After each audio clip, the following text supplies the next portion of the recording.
Hi, everyone, and welcome back to another episode of Round Robin. I am your host, Tracy Preston, along with Christine Mulligan, Nina Mulligan, Regina Lindsay, Angela Sinclair, and of course, my husband, Todd Preston. Hi, everyone. Hi. Hello. Hello. Hi. Hey, everybody. So today we will be talking about stalking and rage as we tie them into the story of Kaylee Bruce. I'm going to lead off by reading an article from psychologytoday.com titled Stalking. Stalking is a pattern of unwanted contact or behavior that leads someone to feel upset, anxious, or scared for his or her safety. Stalking is a consistent and intentional pattern of behavior as opposed to one or two isolated incidents. It persists after the individual has asked the stalker to stop contacting them. The legal definition of stalking varies by state, but the United States Department of Justice defines the term as, quote, a course of conduct directed at a specific person that would cause a reasonable person to fear for his or her safety or the safety of others, or suffer substantial emotional distress. In addition to instilling deep distress, stalking can also escalate to a physical attack, sexual assault, or murder. It's difficult for a target to determine a stalker's trajectory or identify if and how stalking behavior will intensify. Stalking constitutes one form of intimate partner violence, according to the CDC, along with physical violence, sexual violence, and psychological aggression. So, what are the signs of stalking? Stalking behavior can include the following: knowing the person's schedule, tracking their whereabouts or physically following them, repeatedly sending text, calls, or emails, unexpectedly showing up at a person's home, workplace, or school, delivering unwanted gifts, stealing the person's possessions, threatening the person or their friends and family, other behaviors that lead to feeling unsafe, harassed, or monitored. So, how common is stalking? About 15% of women and 6% of men in the United States have experienced stalking at some point in their lifetime, according to the Centers for Disease Control and Prevention, representing 18.3 million women and 6.5 million men. When stalking occurs, it's frequently in the context of a breakup. When do stalkers turn violent?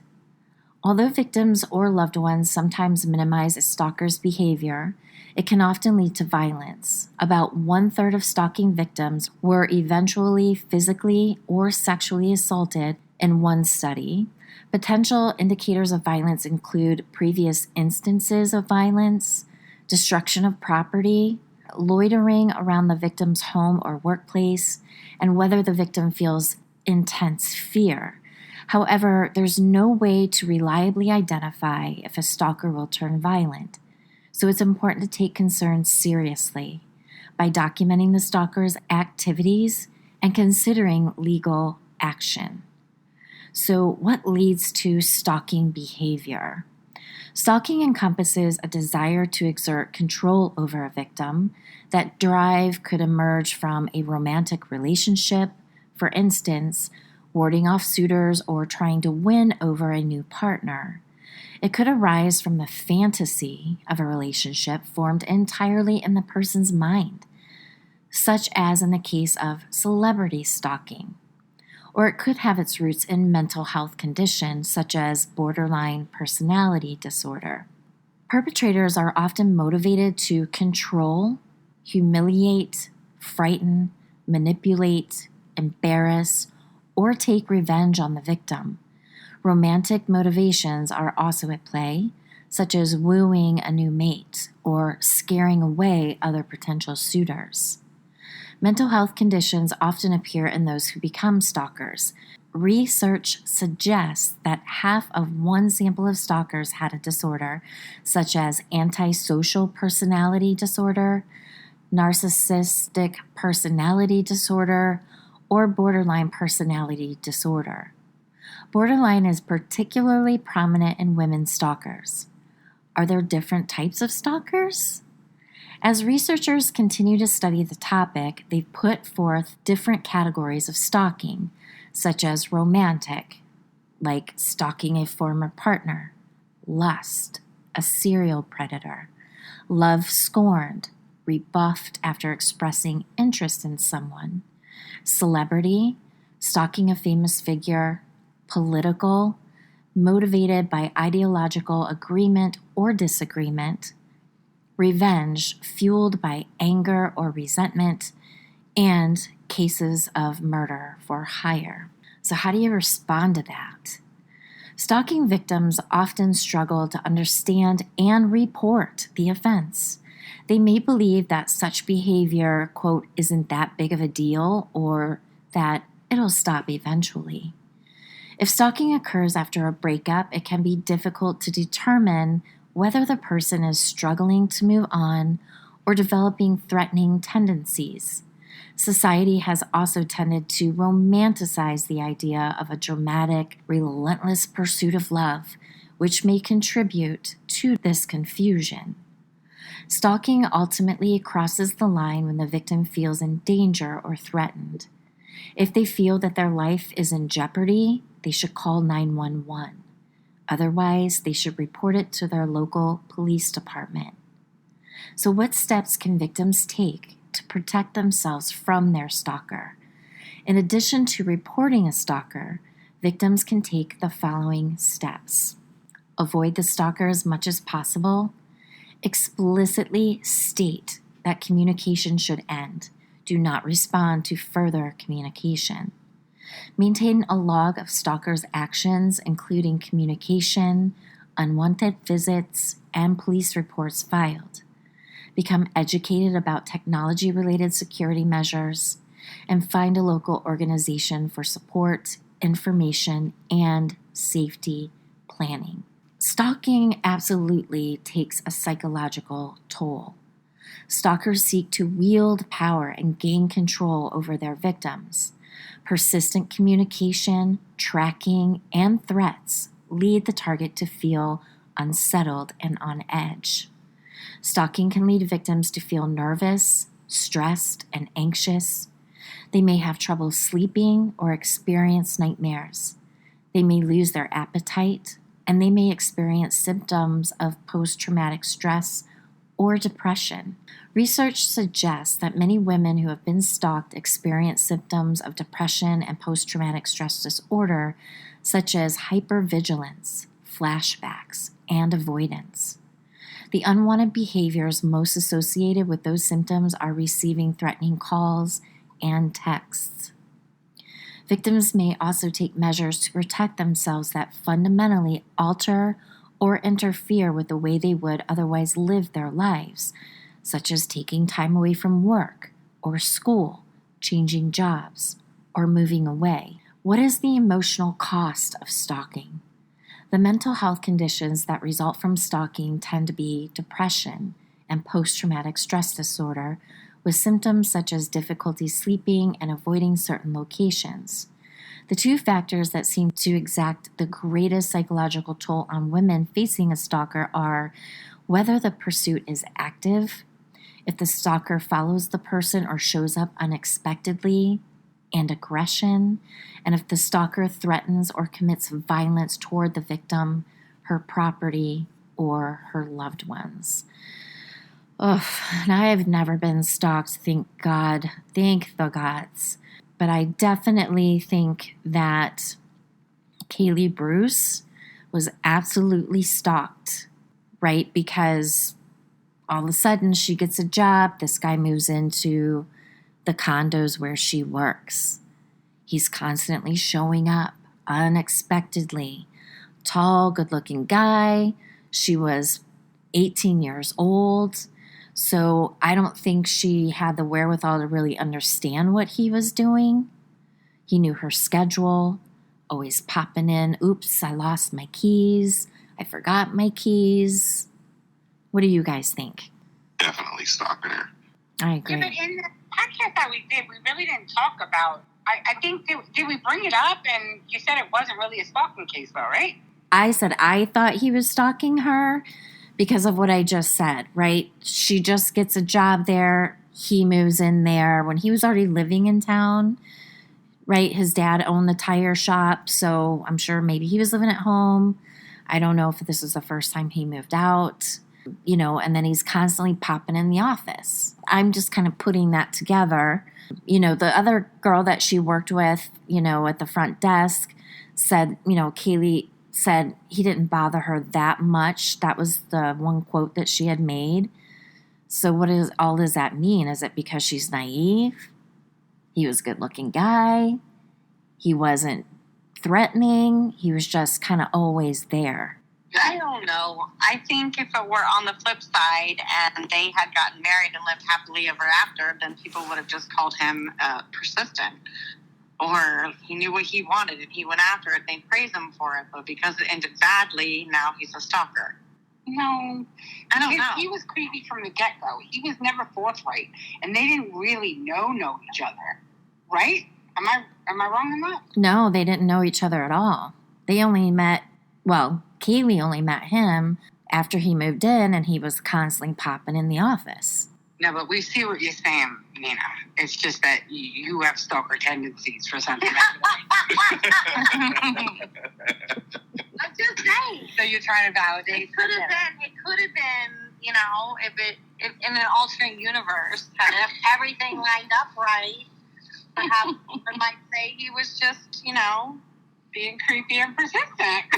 Were you? When you want something, Mm-hmm. So, okay. Yeah, so now, it's called stalking. Yeah. So now I have to ask you, Nina. Were you persistent with Christine? No, I don't. No, not really. Our situation is so weird. Yeah, it was weird the way we met, the way we ended up getting together. She didn't have time to stalk me. It went fast. It was true. Yeah, but I did warn her first. I mean, I said, if you kiss me, you're going to want to marry me. Yeah. And I kissed her, and then she said, marry me. I was like, okay. You're like, see, I told ya. No stalking needed. Nope, but she could have. Apparently, she would have. I think so. We've uncovered something. Has any one of you on this call been stalked by anyone? Yes. Yep. 2 out of 5. I still have people that stalk me on the reg, but they're all harmless, so it's all good.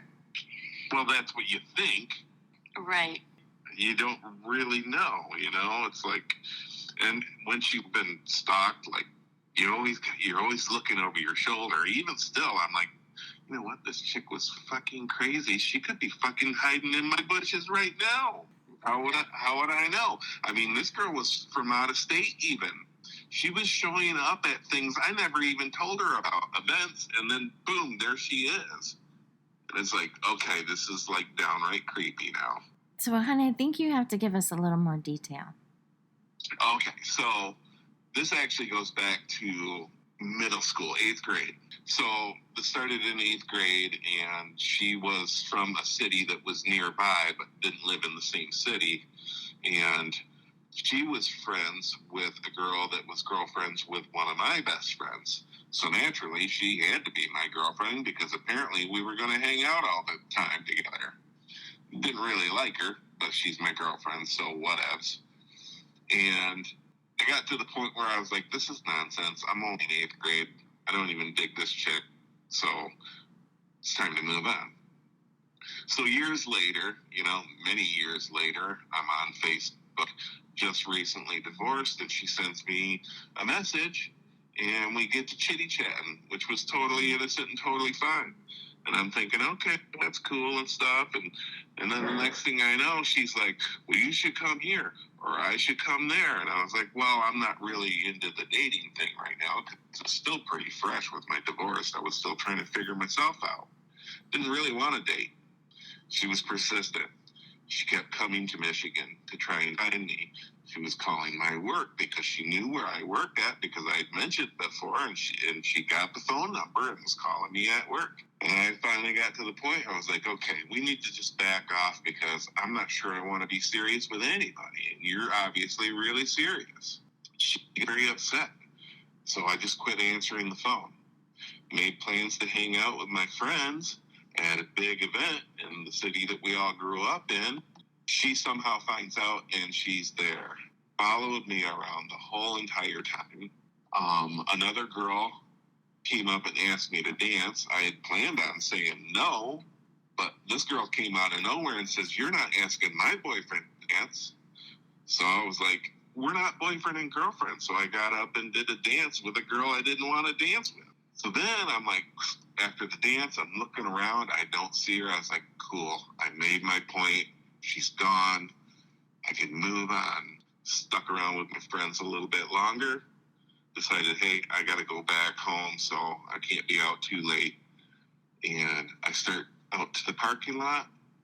This bitch starts chasing me down and saying, "Why are you doing this to us?" What? I was on a full-on sprint to my vehicle. Got out of there as quick as possible. Before the end of the night, she's blowing up my phone at home, and I finally had to tell her, you know what? You got to quit calling me, or I'm calling the cops. It was the only thing that I finally was able to do to get rid of her. It's probably because she's had that before. She's like, oh, I don't want the cops involved again. Yeah, Right? probably true.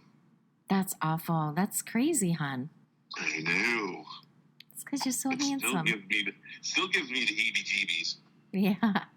I could have been fed to the neighbors as burgers. Oh my God. You would have been translucent meat on a bun. Oh, my goodness. So that's my story. That's so pretty scary, hon. It's pretty scary. And the other stalker was, Christine had brought it up when you guys did the story. There's minor stalking where it's pretty innocent. It's kind of irritating, but there's no harm in it.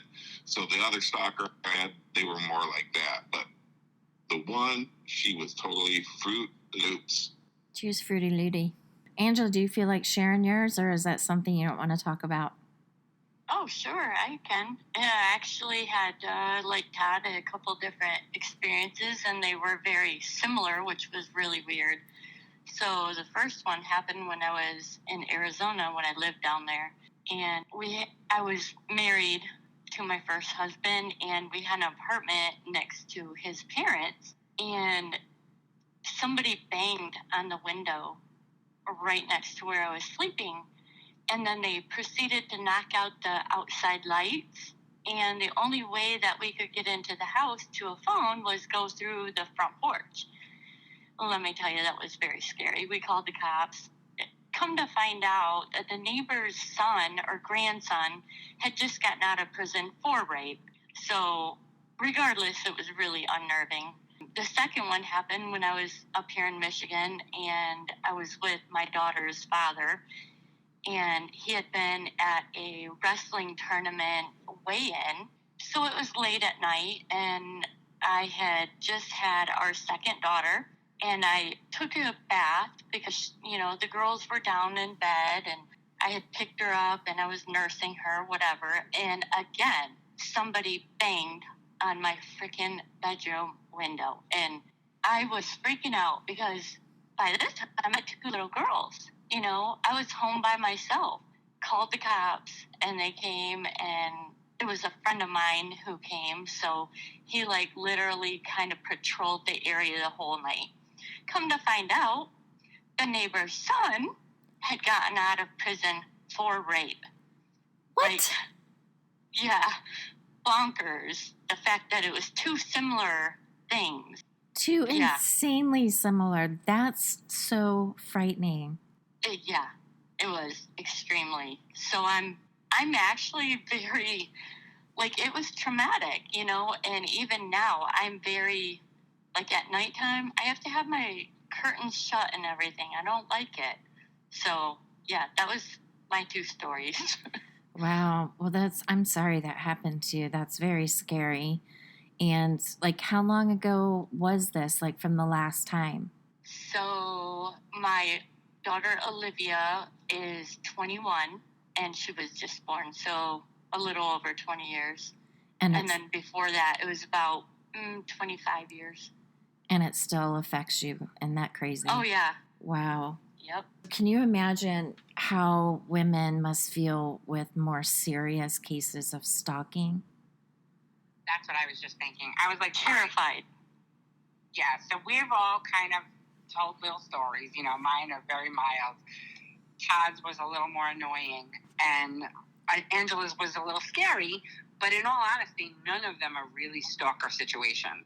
Imagine all of that, and then think of the stalker stories that we hear, and the one that we talked about where she ended up getting murdered. Even though stalking wasn't a big theme in the original podcast, it was what was happening, and that is the more serious, where someone is watching your every move, learning who you talk to, learning where you go, learning your schedule. Like, think about how beyond creepy that is. And then when you do start telling people, I think this person is following me, nobody really takes you serious at first. And that bothers me. And here's another thing. Like, when I was getting stalked by this girl, my friends were like, that's not a bad thing to happen. She's cute. I was like, I don't care if she's fucking cute. She's crazy, man. Let me give her your phone number. Yeah, see how you like it. Yeah, I had a girlfriend, golly, probably about 20 years ago.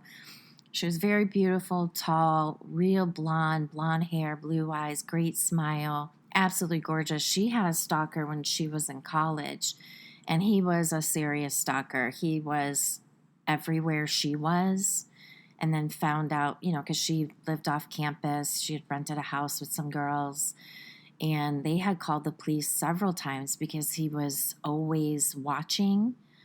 And one night, she just kept feeling like, I swear I want to remember, like he was in her house at one point, and then there was another time when they were kind of like out on their back deck, like an elevated deck, and he was actually hiding under the deck, watching and listening. That's scary. Yeah. That's some Michael Myers shit right there. She actually had to move, which is what some people just have to do because it's relentless. Yeah. So it's like, well, when is something actually going to be done? Like, does someone have to get killed? And that's what makes me absolutely insane. So how about you, Regina? You're awful quiet. Well, I mean, I'm just kind of listening to all this, and originally when you asked the question, I was like, nobody's really ever stalked me, but I do think that it's happened, and I think to all of us, maybe at one time or another, to varying degrees. There have been people that clearly were like Facebook stalking me because I would be somewhere, and then all of a sudden they're sending me text messages commenting on whatever it was I was doing, or if I was on a social media site, even if I didn't post anything, but they just saw that I had activity and, felt the need to comment on it, and it always made me really uneasy, and I usually just would end up blocking those people. But, I did have somebody that I broke up with one time, and he did keep showing up at places that he knew I would be and hammer texting me and blowing my phone up if he thought there was somebody else at the house with me or whatever it was, would just show up out of the blue. So, yeah, I guess in hindsight, that was stalkerish. I don't think I considered it at the time. At the time, I was too pissed off to be scared, if that makes any sense. Mm-hmm. It eventually stopped and nothing, too horrible happened. But, this person, when we were together one night, had out somewhere, he was drunk and told me to pull over. So I pulled over, and he got out of the car, and then when he came home, the door was locked, so he kicked it in. So, yeah, that was the end of the relationship. And that's when the stalking thing sort of occurred. So I guess in retrospect, I probably should have been afraid. But again, I was just mad. But yeah, I know people have had situations like that. And I've watched, so many documentaries and, in true crime shows and things where people have reported it to the police and tried to get help and or gotten a restraining order, and it doesn't seem like anything happens until it does turn violent.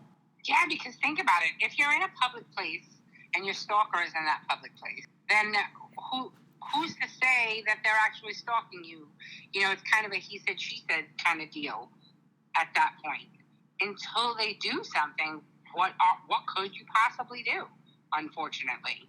Which is, yes, it's frustrating. Like, nobody does anything until it gets really bad. But then again, what is there to do before then? If they're only showing up where you are, or they're only watching you from afar, what law is that breaking? It's really not yet until something egregious happens, which is the unfortunate part of it all. Yeah, you know, and from that article that I was reading, I mean, stalking is against the law in all 52 states. So I guess, you know, if someone is feeling like they're being stalked, what the hell? You just you got to journal? You got to take a picture? I mean, how do you have to record every instance? And what do you do? I have to report all of them. Yeah. And I think the scariest, so I don't know, I'm just guessing here. So most common stalker, would you guys say that it's from a broken relationship or a complete stranger, or do you think it's a 50-50 bag? I think it's probably 50-50. Yeah, for sure. Maybe there is a slight majority to people that are post-relationship kind of situations.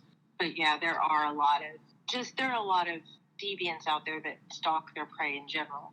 Yeah. There was a whole television show on it. And it's terrifying, just the idea of not knowing, you know, that somebody's watching, or whether they're watching, or whether that's going to escalate to something else. I think this guy was building up to this for a long time. Let's talk a little bit more about Kevin Holzer. So, like he was kind of the entitled asshole of town, right? His dad was wealthy, and he was always kind of getting into trouble. Yeah. And I believe he had prior issues with the police. Yeah. Yep. So there was that case a case of rape, but then, right? And then all the charges got dropped, maybe because his dad, it's Traverse City, it's a small town, you know, it's big in the season, but a business owner knows the judge, knows the police, knows whoever, never been in trouble before, or maybe he had been in trouble with other things, who knows, but it got dropped. And then there was that case where he was hanging out in the alley late at night. Now, who knows? He could have been stalking that girl too. Remember the girl who came out of the bar late at night? He pops out of the alley and just commences to beating her to a pulp and left her for dead. I think he thought she was dead.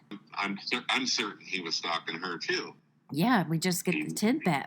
Maybe he was in the bar, and he was from what came out in the story was he was a good-looking guy. They said he was real athletic. He looked like a straight-up football player. He was big. He was tall. He was muscular, handsome. Maybe he just doesn't know how to be a decent man with the ladies. Thinks he's entitled to have any one of them that he wants, and that if someone politely turned him down, or he felt like they didn't give him as much attention as he should have got, then he became enraged or trying to take revenge, because how dare you turn me down? How dare you tell me no? Yeah, I'm Kevin Holzer. Yeah. Don't you know? And what makes a person like that so rageful? You know what I mean? It's not like oh, well, screw you. You don't know what you're missing. It's like, I'm going to beat your ass like a man beats another man. Right. Well, I did look at some things. One was just kind of rage versus anger. You know, like, what's the difference?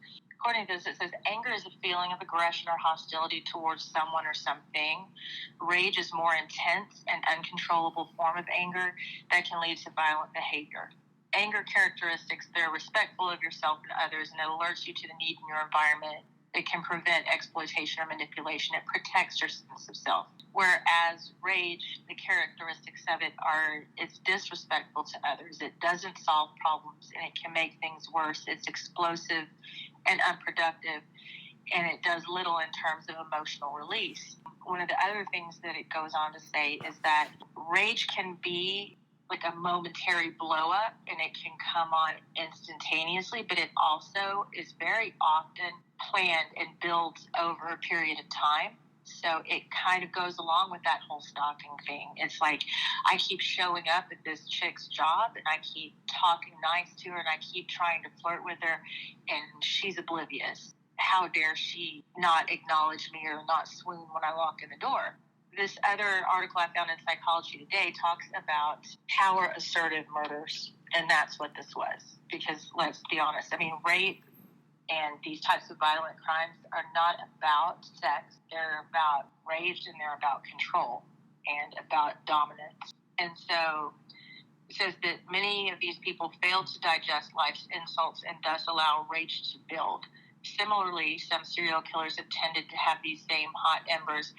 Some have described rage-fueled murders as red out. They see red and lose themselves, and they reportedly need to act and cannot hold back. Anger can arise not just as a reaction to a slight or humiliation, but also from envy and spite.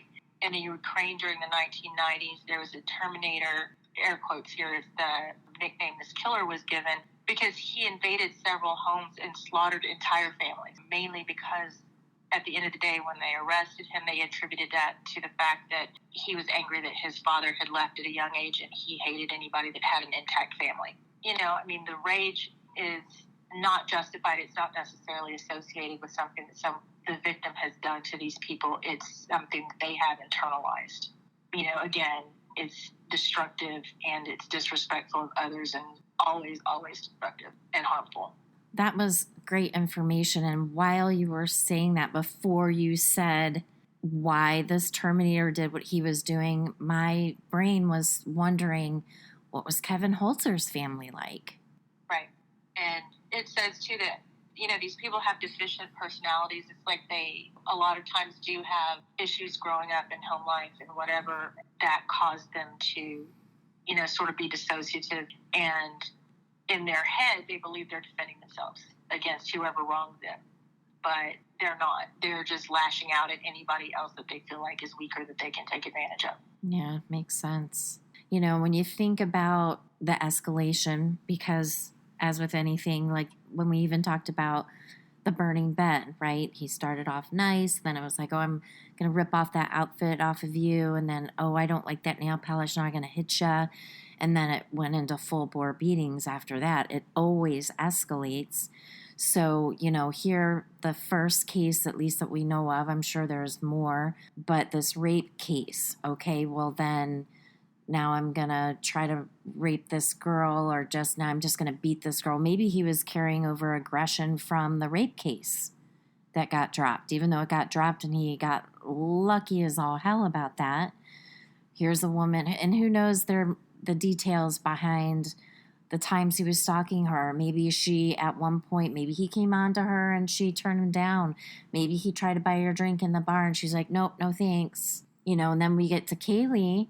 Maybe he's trying a whole different approach with her, being all sweet and all nice, and she's young and innocent and doesn't get it, doesn't know any better. And he's like, okay, I'm going to pop in there. I know your schedule. I know you're alone. And comes on to her. I mean, he had to have come on to her pretty aggressively, I'm thinking. And then now he's got tools. I've got some irons here, and I've got all kinds of stuff, and I'm going to, you know, it just gets worse. Like, he thought he killed the girl in the alley, but all he had were his fists. Now he's got Kaylee alone and in a room, and she, you know, he probably went nuts and started chasing her, and she went in that closet where all that stuff was at, and then he's like, all right, here we go. This girl will not make it. She had to have been completely naked, I'm thinking. There's blood smears on her breast. So you're fondling her, molesting her while you're killing her, or after she was dead. It's just so many layers of sickness. I can't even wrap my head around all of it. By far, I think one of the most brutal stories yet on the show. I mean, re-listening to the show and hearing the details again is so disturbing. If any person could do something like that to another human being.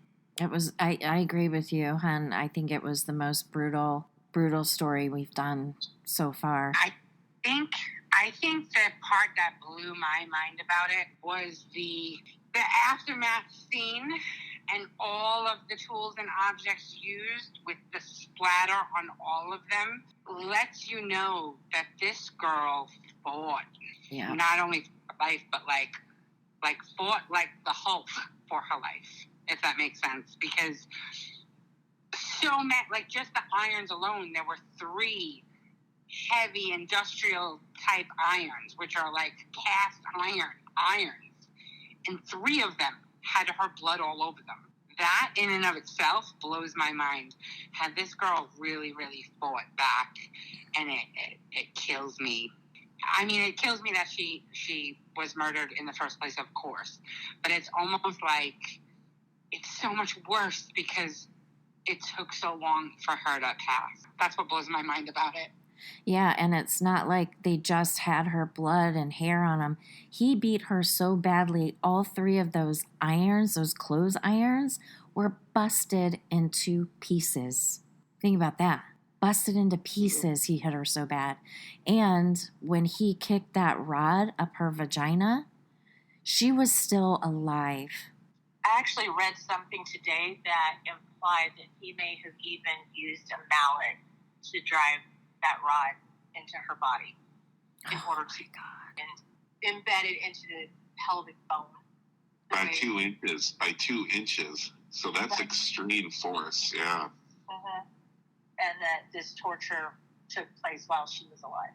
Well, shoot, does that explain the boot marks on her? I mean, was he just stomping on her, or did he kind of, if he was hitting her with some form of a mallet? They're holding down their target. Yeah. How brutal. I'm so glad he's in prison for the rest of his life. Well, hopefully he's got a few boyfriends in prison. Hopefully they're rough.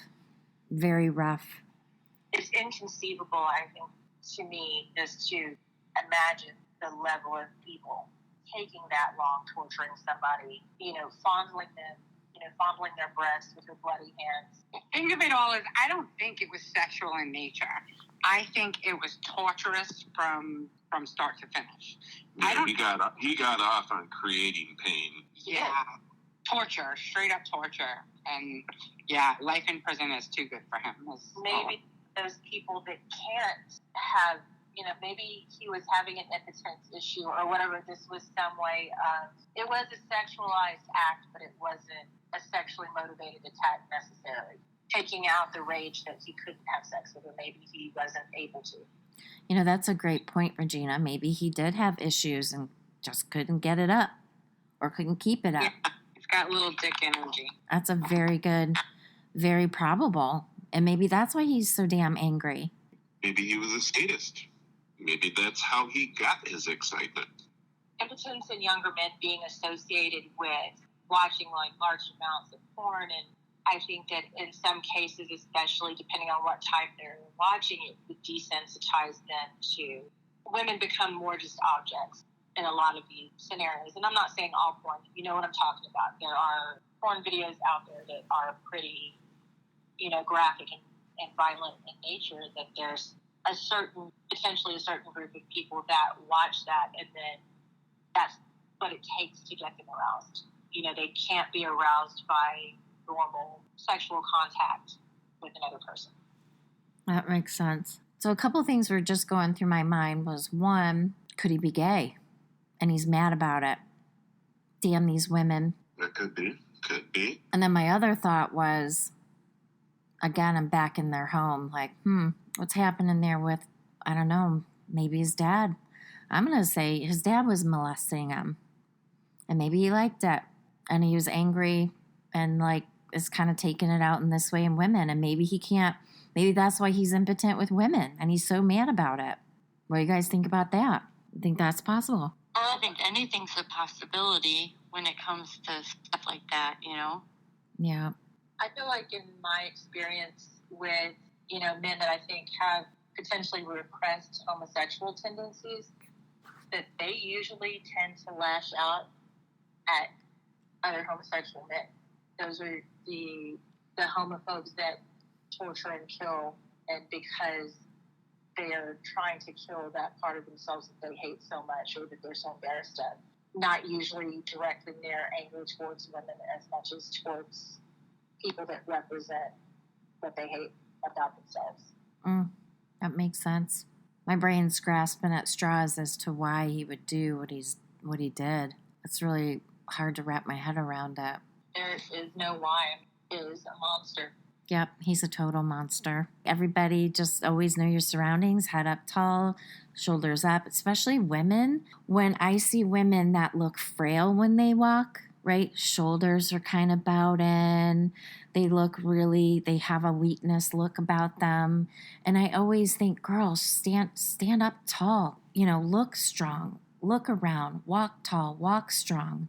Because if I'm a creeper out there and I want to stalk on somebody, I'm going to choose that person over this other person over here who looks very confident. What do you guys think about that? That's true, too. Yeah, that's a very valid point. I think, actually, I wasn't being stalked, but there was a point at which, I'd stopped in the morning to get gas before going to work. And I just happened to kind of be watching in my peripheral vision and see these two young men approaching.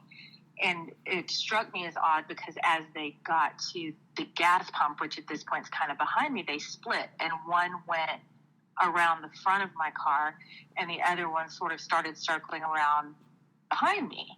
I'm scared half to death at this point, but all I could think of to do was I just looked them in the eye, and then I turned around and looked at the one that was coming up behind me in the eye, and I was like, hey, how are you guys?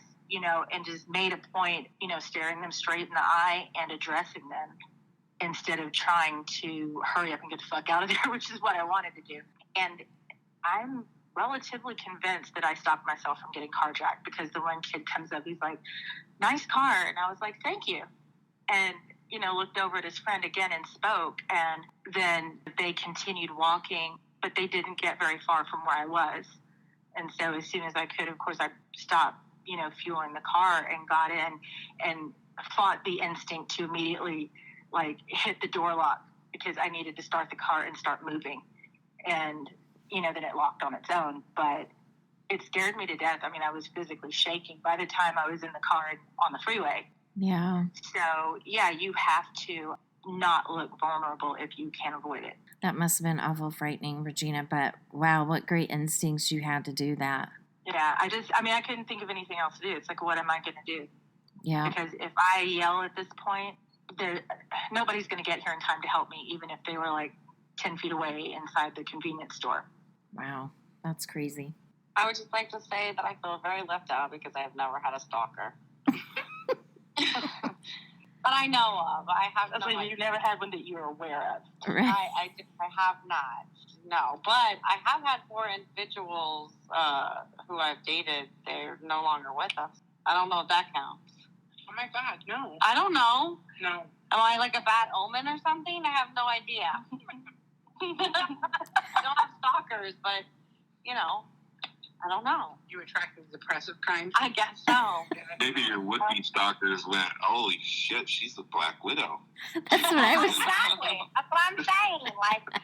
Were they stalk? I don't know. Because Christine says that I'm a witch. She said I put a spell on her, so I don't know. Maybe that happens. Maybe I have some protective omen on me. Maybe you're the stalker. I'm not. I don't need to stalk nobody. Who's got time for that? I don't got time for that. It's a lot of work, a lot of time and effort and energy, for sure. And don't people have actual jobs? How do they find the time to do this? Well, I think it's easier now because everybody pretty much posts their timeline on a daily basis. Maybe not our age range because we were, kind of taught not to do that. But these younger generations, they post their morning routine, what time they wake up. They're posting themselves in the car on the way to the Starbucks they go to every morning, and then they're posting pictures of themselves at school with their friends and their bus. And all it takes is a person to be following them because they aren't private, with their account or whatever. or some bogus weirdo pretends to be somebody their age and gets access to their page. And then he's watching their every move. And shoot, probably only got to scroll back about a week, and he knows where this person is 95% of the time. Well, Nina, it's just like you were talking about a few episodes ago when those young, adolescent boys wouldn't leave you alone, and you stalked them right quick, and you found out everything you needed to know. Remember? Who their parents were, where they lived. You're like, yeah. Remember? Exactly. So that's what I'm saying. Like, I think it's a lot easier for stalkers now than back in the day. They had to hide in bushes and shit and hope that the person passed that day so they could record it. Yeah. The younger generations need to be very careful. On a lighter note, I do currently have 3 stalkers, and they all have 4 legs. I can't go anywhere without them being at my butt. I'm just saying. I'm currently being stalked. That's all I'm saying. They just like to growl at me a lot. That makes me realize I also have 3 stalkers at home as well. 4. Yeah. All right. Well, this was a great conversation, and for anybody out there, just keep your head on a swivel. Know your surroundings. Walk tall. Walk strong. And be careful out there, because there's some crazy, crazy, crazy people, men and women alike. Thank you, everyone, for coming back and listening to our round robin. Have a great rest of your week, and we will see you next week for Malice Monday. Have a great week, everyone. Bye. Bye. Bye. Bye.